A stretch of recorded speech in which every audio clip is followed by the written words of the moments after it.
두 강에 걸쳐서 라그랑주 멀티플라이어를 공부했습니다. 이제 이 데이터텀과 정규화 텀, 요 전체식이 눈에 확 들어오실 겁니다. 라그랑주 순수를 설명하기 전에 제가 이 람다가 웨이트를 작게 하기 위해서 넣었다고 설명했죠. 이 설명도 직관적으로 이해는 되지만 이제 라그랑주 순수 개념이 있으니 여기 람다가 포함된 정규화 텀이 제약 조건이고 이 제약 조건 하에서 데이터 텀을 최소화하는 웨이트 W를 구하게 해준다고 설명할 수 있는 겁니다. 얘가 W를 제약시킨다는 거예요. 어떻게? 라그랑주 순수에서 얘가 GXY였고요. 여기 값이 있는 점으로 제약시켜버렸죠. 이 정규화 텀이 데이터 텀한테 이렇게 말하는 거예요. 야, W 벡터 그거 너무 갔어. 너무 커. 그러니까 내 안에서만 옵티마이제이션 시키는 W 웨이트를 골라야 돼 라고 말하는 거죠. 그리고 MSE가 합리적인가를 확률적 모델로 이해하면서 L1 놈과 L2 놈을 설명했었습니다. L2 놈은 가우시안 분포를 가정한 반면 L1 놈은 라플라스 분포를 가지고 있습니다. 여기요.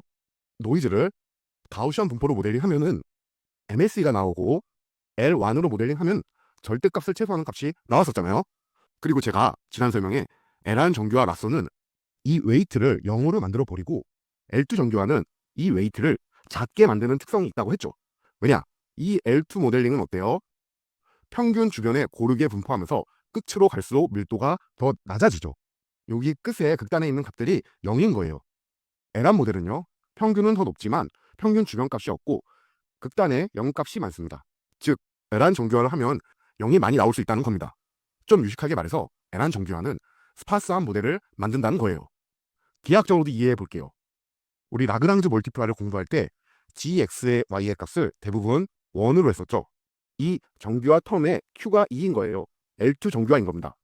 여기 gxy가 x제곱 플러스 y제곱 마이너스 1은 0 이런 식으로 했잖아요. 여기 제곱, q가 제곱 있는 거랑 같은 얘기죠. 근데 q가 1이라면요. 얘가 1이 아니라 이렇게 마름모로 생겼다고 할 수 있는 겁니다. 그러면 fxy의 그레디언트를 그렸을 때 어떻게 해요? 요 꼭지점에서 만날 확률이 엄청 높아진 겁니다. 그럼 이 축이 W1, W2라고 했을 때 W1 축의 값은 0이 되는 겁니다. 지금 우리 머리로 가능한 게 2차원 축으로 그렸는데 3차원 축이어도 마찬가지예요. 3차원 축일 때는 이런 식으로 그려지겠죠. 그리고 9가 여기 꼭지점과 만날 확률이 높겠죠. 이 꼭지점이면 뭐예요? 여기가 W1, W2, W3이라고 그랬을 때 W1, 2는 0이고 W3만 0이 아닌 겁니다. 우리가 표현할 수 없고 상상할 수 없는 4차원, 5차원도 수학적 직관으로는 마찬가지일 거라고 이해하시면 되는 겁니다. 그림이 좀 이상했는데 뒤에 좋은 그림으로 다시 설명드리도록 하겠습니다. 저는 이 부분 이해했을 때 역시 좀 찌릿찌릿 소름이었는데 공감하시는 분이 많으셨으면 좋겠습니다. 앞에서 설명드린 부분이지만 정규화는 제약으로 문제를 푸는 거랑 같다는 겁니다. 여기 보면 이 조건 하에서 MSE를 최소화시키는 W를 구하는 문제라는 거죠. 라그랑주 순수법이랑 똑같죠? 제가 라그랑주 설명할 때랑 여기 inequality, 부등식인 것만 다릅니다. KKT 조건을 만족한다는 건데 한번 찾아보시기 바랍니다. 사실 앞으로 SVM을 공부할 때 KKT 조건을 자세하게 공부할 예정입니다. 지금은 라그랑주 순수의 직관적 이해를 통한 정규화 이해에 집중하자고요.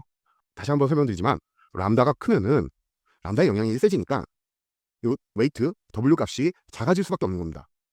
즉 웨이트를 더 강하게 줄이려는 거죠. 결국 큰 람다는 가중치가 더 작아져야 하니까 이 엡실론이 작아지는 거죠. 저는 극단적인 예제를 좋아한다고 했습니다. 람다가 0.01일 때 그리고 람다가 1000일 때를 생각해 보세요. 람다가 0.01이면 가중치 벡터의 크기를 조금만 줄이는 방향으로 최적화되는 거고요. 람다가 1000이면 웨이트를 어떻게 해야 돼요? 거의 0에 가깝게 만들어야겠죠. 지금 설명한 부분이 요 내용입니다. 두 번째 설명을 보니까 충분히 이해하셨을 거라 생각합니다. L0 정규화부터 그림으로 표현했습니다. P는 Q죠, Q. 우리 Q로 공부했죠. 여기서 우리는 요 리지와 라쏘를 좀 더 자세하게 공부하도록 하겠습니다. L2 정규화는 당황 시간 내에 계산이 가능한 클로즈드 솔루션이 존재합니다. 그리고 웨이트를 작게 하지만 0으로 만들진 않습니다. 시소하지 않다는 겁니다. L1 정규화는 클로즈드 솔루션이 어렵겠죠. 왜요? 네, 맞습니다. 우리가 엘트놈, MS 이런 걸 잘 쓰는 이유 중 하나가 미분 가능해서였습니다. 그런데 에란 정교화는 미분 가능하지가 않죠. 그래서 다른 최적화 알고리즘을 씁니다. 수치 최적화 기법을 쓰는데 오늘 제가 설명드리지는 않을 거고요. 마지막에 수치 최적화 내용을 다루는 유튜브 하나를 소개시켜 드리도록 하겠습니다. 일반적으로 라스는 B고 D의 제곱으로 해결이 가능합니다. 리치는 B고 D의 세제곱이고요. 그리고 여기 예시를 든 좌표 하강법은 L2 정교화처럼 클로즈드 폼으로 해결이 가능합니다. 좌표 평면에 따른 W에 대해서 반복적으로 실행해야 돼서 완벽한 클로즈드 폼 솔루션은 아닙니다. 관심 있으신 분은 제가 마지막에 소개시켜드리는 유튜브를 꼭 보시기 바랍니다. L0 정교화는 가능한 한 많은 가중치를 0으로 만들어서 가장 중요한 피처만 남기는 방법입니다. 에란 정교화랑 마찬가지죠. i는 인디케이터 펑션이고요. 가중치 벡터 w에서 0이 아닌 요소들의 개수를 세는 겁니다. 개수를 직접 세는 문제라 다항 시간 내에 최적해를 찾는 알고리즘은 없습니다. 휴리스트한 방법이나 근사 알고리즘을 사용하죠. 계산 복잡도가 높아서 보통 에란 정교화를 많이 사용합니다. 이 식에 대해 w를 클로즈 폼 솔루션을 구하면 w는 이렇게 나옵니다. MSE를 다이렉트 솔루션으로 구했을 때 이렇게 나왔던 거 혹시 기억하시죠? 그런데 다이렉트 솔루션 할 때 제가 뭐라고 말씀드렸었죠? 우리가 코딩할 때 쓰는 파이토츠나 텐서플로우 등에서 이렇게 직접 다이렉트 솔루션으로 구하지 않는다고 했었습니다. 왜? 여기 이 역행렬 연산이 B고 D의 세제곱이라서 비효율적이다. 그래서 그레디언트 디센트를 쓴다. 기억하시죠? 지금 말씀드린 내용이 너무 새롭게 느껴지시면 구강 다이렉트 솔루션을 한 번 더 보시길 추천드립니다. L2 정교화에서도 W를 구하기 위해서 이런 클로즈 폼 솔루션을 직접 쓸까요? 아니겠죠? 마찬가지로 그레디언트 디센트를 이용해서 구합니다. 이 아래는 이 식을 전개한 건데 이 부분은 구강 다이렉트 솔루션에서 한번 설명했던 부분이니까 쭉 보시고 충분히 이해 가능하실 겁니다. 구강에서 제가 글씨로 써서 좀 지저분했는데 보완하기 위해서 이번에는 컴퓨터로 타이핑을 했습니다. 한 가지 더 말씀드리면 여기 XTX에 N 람다 I를 더해주면 얘가 바드립 매트릭스가 됩니다. 양정칙열이 된다는 거죠. 역행열이 보장된다는 얘기인데 이 부분은 딥러닝 때 자세하게 공부할 예정입니다. 지금은 그냥 참고적으로만 알고 계시면 됩니다. 라쏘가 왜 스파스한 해를 만드는지 보여주는 그림입니다. 리치의 그레디언트는 여기서 접하죠. 라쏘는 여기 꼭지점에 접하게 됩니다. 꼭지점에서는 W1은 뭐다? 0이 되는 겁니다. 0이 많다는 게 스파스하다는 얘기죠. 차원이 높아져도 마찬가지입니다. 여기 X, Y치가 W1, W2, W3이라고 생각해보세요. W2만 0이 아닌 겁니다. 그리고 더 고차원은 우리가 표현 못하니까 아까 말씀드린 대로 수학적 직관으로 이해하시면 됩니다. 라쏘라고 해서 꼭 꼭지점에만 만난다는 게 아니죠. 이 F 함수의 위치에 따라 다를 수 있습니다. 하지만 확률적으로 꼭지점에 닿을 확률이 높다는 겁니다. 통일적으로 직선을 이렇게 그려볼게요.